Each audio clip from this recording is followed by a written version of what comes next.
मोदी जी को बोल रही थी वाह मोदी जी वाह। मैं इन पे रोस्ट मारूंगा guys. So hello guys, welcome back to the vlog, back to the Bihari traveller channel. Guys अभी मैं हूँ शंकर विमान मंडपम में और ये संगम घाट के जस्ट नज़दीक है। इसकी कुछ विशेषताएं हैं जो मैं बताने जा रहा हूँ, तो कृपया व्लॉग को पूरा एंड तक जरूर देखना। और कुछ भी घुमाएंगे तो like share comment and follow और सब्सक्राइब करना बिल्कुल भी मत भूलना। बहुत तगड़ा व्यू आ रहा है भाई। हमारी संस्कृति ऊपर ऊपर दिखाई गई है पूरे, ठीक है। और ये ऊपर अगर और जाओगे तो शंकराचार्य जी का धाम आएगा। श्री काची कामाकोटि पीठ ने इस मंदिर का निर्माण 1986 में किया था। यह वशिष्ठ द्राविड़ शैल से बनाया गया है। मंदिर में 3 मंजिलें हैं। एक मंजिल में आदि शंकराचार्य की मूर्तियां हैं। अगली मंजिल पर देवी कामाक्षी की मूर्तियां और 51 शक्तिपीठ है जो देवी शक्ति को समर्पित पूजा स्थल है। अगली मंजिल तिरुपति के वेंकटेश्वर बालाजी और 108 विष्णु पीठों को समर्पित है। सबसे ऊपरी मंजिल में एक सहस्त्र योग लिंग है जिसके चारों ओर 108 शिवलिंग है। मंदिर में उत्तरी और दक्षिण मंदिर स्थापित शैली के साथ साथ हिंदू धर्म की 3 परंपराएं, शैव शिव के अनुयायी, वैष्णव विष्णु के अनुयायी और शक्तिवाद देवी या देवी के अनुयायी का मिक्सचर है। मंदिर की दीवारों को देवी देवताओं की छवियों और रामायण से भित्ति चित्रों से सजाया और पवित्र किया गया है। संस्कृत की कक्षाएं तहखाने में आयोजित की जाती है। मंदिर सभी दिन खुला रहता है, सुबह 6 बजे से दोपहर 1 बजे तक और शाम 7 बजे से रात 8 बजे तक। श्री शंकराचार्य विमान मंडपम तक कैसे पहुंचा जाए? आप श्री शंकर विमान मंडपम तक आसानी से पहुंच सकते हैं, मुख्यतः रेलवे, सड़क मार्ग या वायु मार्ग द्वारा। त्रिवेणी संगम तक पहुंचे शेयर टैक्सी, ऑटो का उपयोग कर सकते हैं या कैब बुक कर सकते हैं, ऑनलाइन या ऑफलाइन। प्रयागराज जंक्शन से लगभग 7 से 8 किलोमीटर, प्रयागराज छिकवी से लगभग 10 किलोमीटर, नैनी जंक्शन से लगभग 8 किलोमीटर, प्रयागराज संगम से 2.5 किलोमीटर, प्रयागराज सिविल हवाई अड्डा से 17 किलोमीटर। खुलने का समय 6 बजे से दोपहर 1 बजे तक तथा शाम 4 बजे से लेकर रात 8 बजे तक। भंडारा के लिए बनाया जा रहा है खाना, देख सकते हो आप। और वो रही हमारी त्रिवेणी, गंगा यमुना और सरस्वती जी, ठीक है।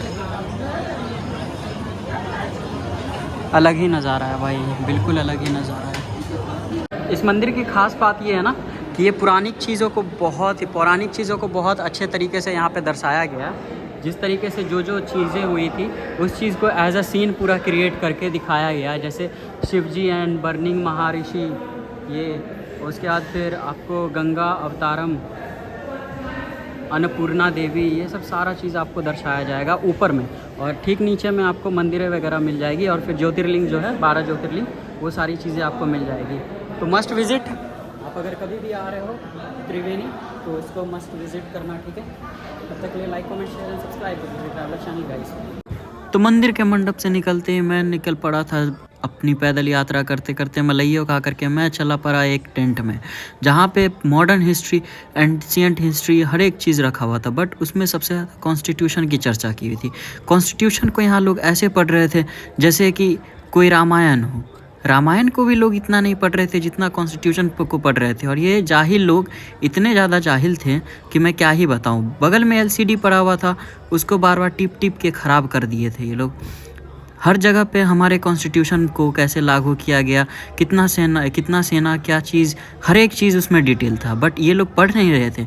जैसे जयमाले पे स्टेज पे जाकर फ़ोटो खिंचाते, ठीक वैसे करके ये लोग कॉन्स्टिट्यूशन के आगे फ़ोटो खिंचा रहे थे कि हाँ अगले सभापति तो यही लोग हैं।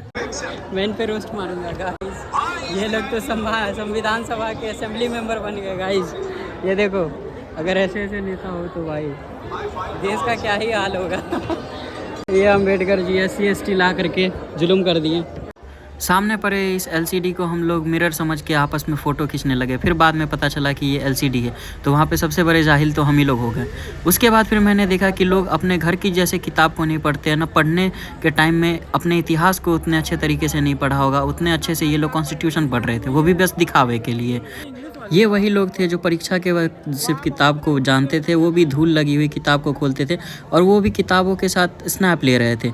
इन लोगों को ये भी नहीं पता था कि ये कॉन्स्टिट्यूशन की किताब है, थोड़ी सी इज्जत से खोले। फिर लोगों ने जैसे ही बोर्ड चालू करा वहाँ पे भीड़ लग गई। फिर एक आदमी आया जो बंद करके चला गया और वहाँ पे पासवर्ड मांग रहा था, तो सबकी हालत टाइट हो गई। सब ने बोला कि अब मुझे यहाँ पे नहीं रहना है, मज़ा ही नहीं आ रहा है। फिर मैंने देखा कि छपड़ी लोगों को अपनी आदत से बाज नहीं आ रहे थे। जहाँ देखो वहाँ रील बनाना शुरू, जिधर देखो उधर रील बनाना शुरू।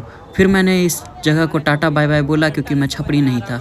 इसलिए कॉन्स्टिट्यूशन की किताब को पढ़ते हुए मैंने बोला कि भाई कॉन्स्टिट्यूशन मैं बाद में ही पढ़ लूँगा, ऐसे पब्लिकली पढ़ूंगा तो फिर सारे लोग मुझे ही ज्ञानी समझने लगेंगे।